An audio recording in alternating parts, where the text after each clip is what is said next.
Let's talk about shockwaves. Not the geological kind that ripple through the earth, but the financial kind that ripple through markets and headlines. A single phrase, the Vietnamese Dong just sent a shockwave, can trigger a frenzy. It implies a sudden, violent, and unexpected fracture in the normal order of things. It suggests that those who are not immediately alert will be left behind. But, today, we are going to perform a radical act of calm. We are going to dissect that very idea.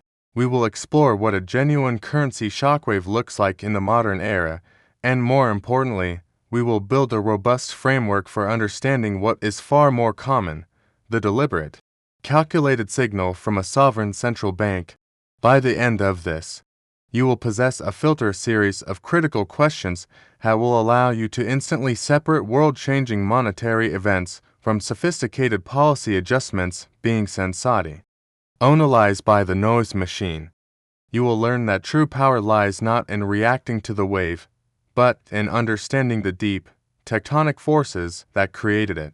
Our journey begins with a fundamental distinction, the bedrock of all rational currency analysis, the difference between market tremor and policy earthquake A market tremor is a fluctuation. It is the daily, weekly, even monthly movement of a currency pair within an accepted range. It is driven by the immediate flows of trade, short-term capital movements, and speculative positions. It is the background noise of global finance. A policy earthquake, on the other hand, is a structural shift. It is a unilateral decision by a monetary authority that fundamentally alters the rules of the game. It redefines the currency's relationship with its peers, its own economy, and the world. The 2015 Swiss National Bank's sudden abandonment of its euro peg was a policy earthquake, a genuine shockwave that vaporized billions in seconds. The key to our analysis is that these events are exceptionally rare. They are the financial equivalent of a volcanic eruption. What is passed off as a shockwave in the realm of speculative currencies is almost never this. It is almost always a market tremor being amplified and repackaged. So, the first question in our framework is always, is this a change in the fundamental rules of the system, or merely a movement within the existing rules? To answer that, we must first understand the architects of value, the central bank. In the case of the Vietnamese Dong, this is the State Bank of Vietnam.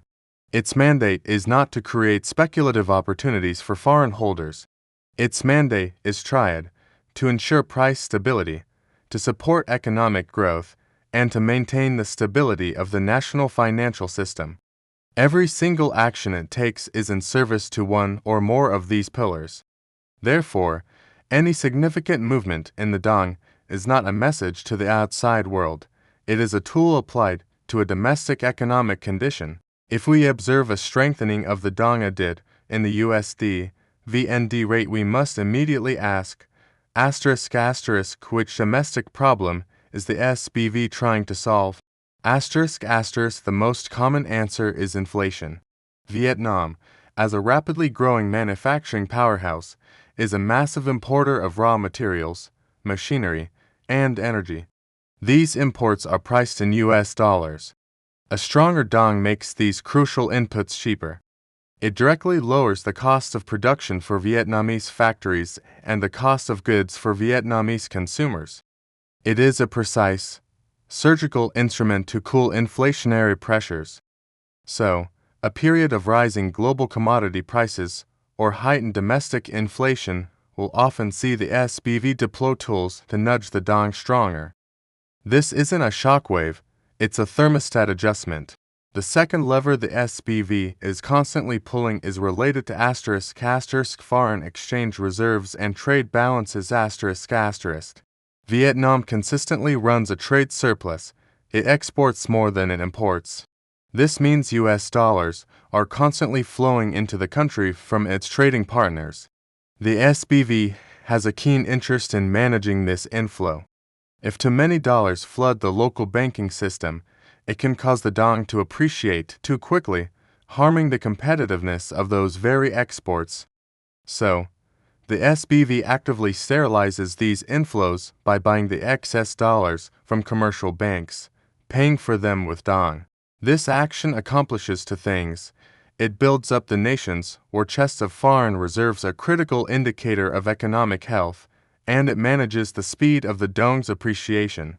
A visible strengthening of the dong, therefore, can sometimes be a side effect of the SBV aggressively building reserves to protect against future global instability. The signal is not the dong is becoming a global reserve currency. The signal is Vietnam is prudently insulating its economy from external shocks. Now, we must look at the tools themselves. How does a central bank like the SBV actually engineer these movements? It does not simply declare a new value. It operates through a system called *** managed flow ***. The bank sets a daily central reference rate and allows the currency to trade within a permitted band around that rate, say plus 3%. It can move the currency by subtly